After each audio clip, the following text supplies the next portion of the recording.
Hey guys, how's it going? Jason Seychellen here and welcome back to the channel. So today we are 1 week into the expansion of the new Forces from Beyond expansion where we got the 3 new champions, Kai'Sa, Evelynn, and Gwen. And I'm here to bring you guys 8 decks.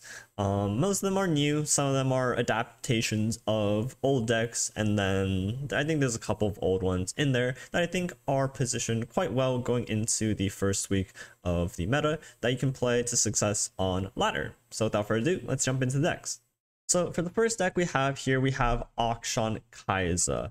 Now, there have been a few different flavors of this sort of Kai'Sa Demacia variant running around. Some are just playing only Kai'Sa, so they're playing, I think they're playing the Rite of Calling in order to pull Kai'Sa and have a little bit more guaranteed pull there, or they're playing Kai'Sa with Sivir. I'm not here to tell you which one I think is best, although I think the mono Kai'Sa, or actually I think the Sivir Kai'Sa has like the highest win rate, but just marginally, and I think has a much lower play rate as well. So I'm not here to tell you which one is better, but in my experience, they're all having a very similar sort of play style, and generally speaking I just like having Akshan on turn 2. But this is Akshan Kai'Sa with Demacia. It's sort of a spin on the classic Akshan Sivir Demacia that we've seen in past expansions, except now instead of Sivir we have Kai'Sa, who is arguably a lot stronger and has the ability to scale really quickly. And so the deck list itself might seem a little bit strange, but a lot of it is focused on making sure that you can get the keywords onto Kai'Sa or to get that evolve going, and just setting up your Void Abomination, the 8-drop, which pretty much latches every single keyword you've played this game onto an 8-drop by itself. So you'll see cards like, you know, Grizzled Ranger and Blinding Assault, cards that you normally don't really see in these sort of mid-range type of decks, but they're there really to just give the Scout for Kai'Sa, or especially Blinding Assault giving both Scout and Challenger. If you can give Kai'Sa those keywords, that's just going to be a very powerful sort of mid-game threat. But other than that, you know, pretty standard cards. We have Treasure Seeker, Merciless Hunter, the classic Shrima mid-range combo. We have the Belvethi Elder for the spell shield, just being a 3-1 as well. And then Void Blaster sometimes coming down as just a 6-6 overwhelm, which is actually pretty solid. Radiant Guardian for that tough and lifesteal, very good against aggressive decks, especially in conjunction with Blinding Assault, because you can use the Scout attack with Blinding Assault to challenge off a unit. The Valor dies, and then you get to play Radiant Guardian, activate it, and then attack with it. So that's a very cool combo that this deck can also do as well. It does focus a lot more on this sort of combo aspect of the deck, utilizing Supercharge on a card to give 2 units spell shield and overwhelm, and flip Kai'Sa as well at focus speed. So definitely a very strong deck. Kai'Sa is definitely popping up as one of the most popular and pretty solid decks out there. And probably one of the more straightforward decks to pick up if you are a little bit newer to the game. Now onto the second deck we have here, we have a Lulu sort of Yordle Arms kind of deck, but instead of Yordle Arms we have replaced it with one of the newer cards, Sneezy Biggledust. This generally acts as a very similar tool to Yordle Arms. You're setting up a 6-wide board and then casting this card to pretty much buff up your board. Now instead, this card does something a little bit different than Yordle Arms. So it says give your allies +1 this round. If they are created, give them +2/+2 instead. So cards like the Flame Choppers that you get off of Boom Baboon, the Jury Rigs, the Daring Poros, anything you get off of Yordle Portal, any of those get buffed up by +2/+2. The rest of your board gets buffed up by +1/+1. So even though it is 1 less than Yordle Arms, it is 1 less mana, and it is also at focus speed, which doesn't give your opponent the opportunity to respond with like a stun, and it can't be denied as well, which is a very key aspect of the card. Other than that, you'll see very similar remnants of what Yordle Arms used to do. Just a very wide PNZ sort of discard aggro sort of archetype, followed with Lulu plus Chompers just as a very strong way to gain control of an early board. And you know, some burn with Get Excited and Mystic Shot to kind of go over the edge, but mainly just a spread out go wide deck and buff up with Sneezy Biggledust. For the third deck we have here, we are featuring Gwen in a spider aggro sort of archetype. Now, Gwen herself, I don't think has seen super impressive results in this expansion so far, but I think the deck that overall has the highest win rate with Gwen is this sort of spider aggro deck. And I think this sort of aggressive style of deck right now, plus burn, is in a generally good spot against some of the other decks, like the Illaoi decks and maybe the Kai'Sa decks if they don't have the Radiant Guardian. But generally speaking, this is a pretty similar deck build to what Spiders used to be playing, except Gwen is now almost like a guaranteed Doom Beast. So in the past, it was just a mono Elise, but having an extra Doom Beast sort of card gives you a little bit more reach and can take you maybe 1 or 2 extra turns than the Spider deck normally could. Outside of that, we are running some of the hollowed units with Boaster's Host as well as Phantom Butler. And these might seem a little bit poor, you know, Phantom Butler being a 3-1, but I think the hollowed buff really makes sense in these sort of aggressive style of decks because if your opponent doesn't have a fearsome blocker, which I think a lot of times right now, there's actually not that many fearsome blockers in the meta, having the ability to graft extra stats onto a fearsome attacker really lets you apply a little bit extra pressure, and if you have a Gwen on board, you just gotta double up on that buff as well. But overall, in the end of the day, it's still this sort of fearsome aggro deck. You have Elise, you have Precious Pet, Stygian Onlooker, Arachnid Hoarder, Frenzied Skitterer, even Phantom Butler, the new card, which is fearsome, and 3 Decimates and 3 Noxian Fervors. Still pretty much your same old spider aggro, but just a little bit of extra flavor with Gwen and the hollowed package. Onto our fourth deck, we have Bard Illaoi. This is a deck that has slowly risen up, especially since the end of last season. I believe just around the week of seasonals was when this deck was really gaining in popularity, but now we do see Bard Illaoi coming up as one of the strongest decks right now in the meta. And what's so good about Bard Illaoi is that I think it's the best mid-range deck that can fight for stats on board. Because what's really cool and synergistic about this deck is that every time you spawn, which, you know, gives a tentacle +1/+1, that automatically progresses Bard's level up by +2. And so this is a very, very fast way of leveling Bard. And when Bard levels really quickly, he can really snowball your board advantage because every time you draw is now a +2/+2 buff, 1/1 on your board and 1/1 in your hand. And what's really good about it as well is it has a nice mix of both value as well as interaction. Historically, Tentacle Smash is one of Bilgewater's strongest forms of removal.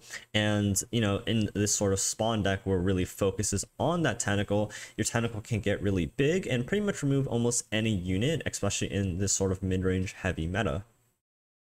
You also have some very interesting cards that haven't really seen much play, but do make a lot of sense in a deck where you can cheat out a lot of stats early on.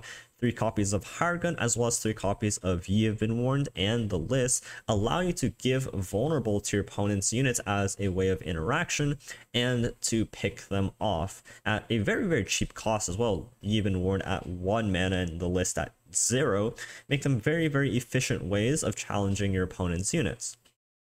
Ye Have Been Warned also giving the upside that allows you to draw a card, makes it just a very, very good way of not only cycling through your deck, drawing more chimes, and finding your better cards as the game progresses, but also giving you that interaction that this deck kind of needs.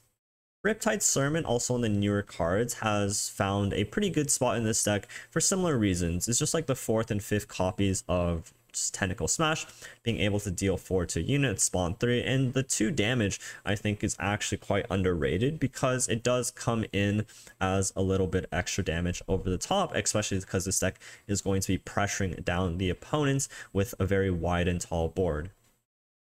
And then finally, the card that probably ties this deck together and gives it that little bit of extra oomph is these 2 copies of Blood in the Water. Bilgewater having access to rallies means that we can just stay within Bilgewater by itself, having both interaction as well as rallies, and then that allows us to play this Bard package, which I think is super, super powerful in this kind of deck. So overall, it just makes a lot of sense, and Bilgewater definitely got a lot stronger with the Blood in the Water, especially fitting into this Illaoi archetype. And now finally, we have come to Yasuo Katarina. This deck has been a little bit suffering in the meta, especially because there's a lot more decks right now that I think have come up to the fact that are beating on Yasuo Katarina and are maybe even targeting Yasuo Katarina, such as decks like Heimer Jace as well as Annie TF, which I believe are going to be two of the other last three decks that I am going to cover today. But I'm not going to be crushing anybody's Yasuo Katarina dreams because it's still my go-to deck right now because I just love playing it so much. So this is a deck that I think is probably pretty close to what I will be running on ladder. I think I've been making a few changes here and there. I've put in 2 Will of Ionias just as a sort of way to reset Alawi's Tentacle, send back like a Radiant Guardian, and just send back these mid-range threats over these strategic executions. Potentially in a state, I might even like put in Culling Strikes, which are just so good against cards like Alawi. And I think a few other hits as well, but that's still something I'm trying to play around with. I have 2 Whispered Words and 2 Sign-ins, just as a bit of a card draw, but overall the deck itself is fairly standard, playing as a sort of just on-board mid-range deck, but with Katarina rallies as a way of pressuring out your opponent, especially with cards like Fey Blade Swirler and Yasuo that just serve as sort of meat sticks with quick attack to really just pound down your opponent's board. Windswept Hillock is, of course, the card that this new card that this deck archetype has received that does at least make it playable in this kind of meta because it's just so powerful and synergistic with everything your deck wants to be doing. It draws Yasuo, it stuns a card, it stuns a card or stuns the strongest unit at your attack token, it synergizes with Katarina, it draws a second Yasuo if you have Yasuo on board. It's phenomenal. It's really good. And it is really the only reason why I think this deck is even playable right now. But it has been suffering a little bit because of how many decks are sort of getting around to it and targeting it. But overall, if you guys want to pick this up, this is sort of the version that I will be playing. And yeah, that's pretty much it for Yasuo Katarina. And moving on, we have the last 3 decks here, starting with Azir Aurelia, which is actually the most played deck in the past 7 days right now, and has a pretty respectable win rate behind it, even though I think that, again, for the same reasons that Yasuo Katarina is suffering, although I think to a less degree, a lot of decks are also coming around to this Azir Aurelia matchup, and I think that this deck really hasn't changed too much, but still continues to perform as it did get a new card of Domination, which allows you to just give your Blades and Sand Soldiers an extra additional 1 attack, which can be very powerful. And then of course the card that just really ties that card deck together is Defiant Dance, being able to recall opponent's unit, but also Blade Dancing is just so powerful, especially against the Kai'Sa decks, the Alawi decks that just spend 4 to 5 mana on a singular unit. Being able to bounce that back, reset their turn, and then Blade Dance on your own is just a very powerful tool right now.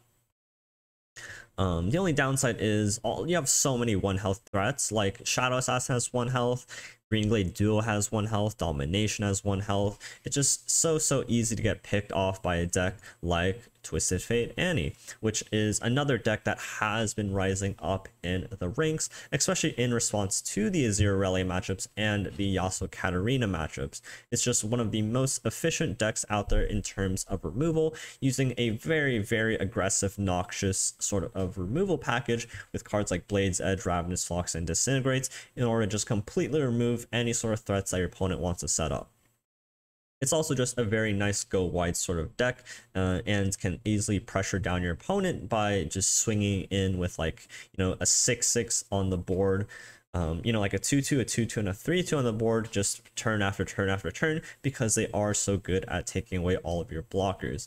If you do go to the late game, cards like Ravenbloom Conservatory just enhance your sort of go wide strategy, and you also have 1 copy of Riptide Rex to close out the game.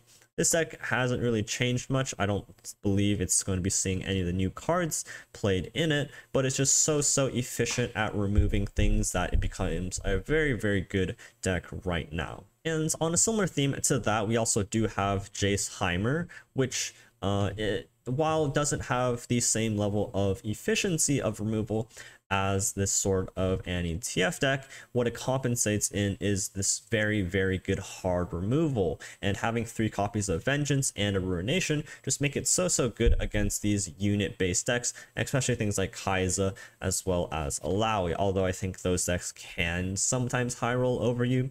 But having the hard removal to remove some of the bigger units in this meta, while also maybe gaining value off of it through Heimer and generating a turret in response, is just a very, very good way to swing tempo and create things that your opponent can't really deal with very, very well. Again, this deck hasn't really changed much, but honestly, its stats, even throughout last season and coming into this season, have honestly been very, very impressive. And, you know, this deck sort of continues to perform as one of the best decks in the game, although I think it doesn't really get the credit it deserves, because it just seems sort of very, very fair in what it does.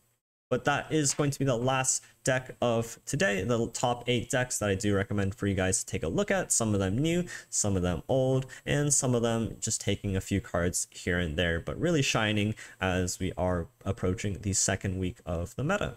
So let me guys know what you guys think of the new decks. Let me guys know what you guys are finding success with. And if you enjoyed the video, please consider leaving a like and a subscribe to the channel. With that said and done, I'll leave it there for you guys. Thank you guys so much for watching, and I'll catch you guys tomorrow. Peace out, guys, and take care.